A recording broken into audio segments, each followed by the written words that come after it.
Yo, what's up, mga ka-chisebox? Mga ka-chisebox, handa na kayo, samahan nyo ako, no? You ready? Let's do this. Let's go.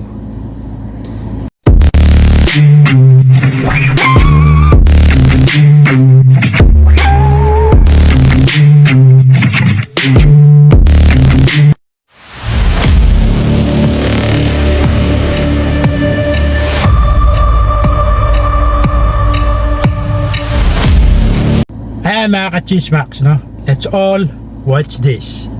Yung balitang showbiz, tila ibinulgar ni John Estrada na may love life sa kasalukuyan si Lorna Tolentino. Sa interview ni John sa actress, kinulit nito si Lorna kung sino ang nagpapatibok sa puso nito ngayon. Itinanggi naman na actress na may love life siya ngayon, ngunit tila may alam si John nang sabihin nito na humaba ang ilong ni Lorna, na ibig sabihin ay nagsisinungaling ito. Sa cartoon movie kasi na Pinocchio, humahaba ang ilong nito kapag nagsisinungaling. Nang sabihan ni John na humaba ang ilong ni Lorna, ay sinabihan ito na actress ng liar, pero niresbakan ito ni John na baka may magalit dito at baka sabihin umano kung bakit siya itinanggi ni Lorna. Nagkunwari pa si John na hindi niya kilala ang lalaki nagpapatibok ng puso ngayon ni Lorna, pero parang nagsisinungaling umano ang actress dahil nakikita niya raw na namumula ang ilong nito. Muling itinanggi ni Lorna na may boyfriend siya, kaya't nagsalita na naman si John ng, magalit ka nga dito? E-text muna. Kaugnay nito, natapos ang interview ng dalawa na walang inamin si Lorna. Ayan, napanood nyo, no? Kayo na mag-just dyan. Siyempre, si Miss Lorna Tolentino, actually, maganda yan. So, hindi malayo na magka-boyfriend din uli yan kasi maganda nga. No? Sana all. Tagal-tagal na rin, nawala na si Rudy Fernandez. So, tagal na siya single.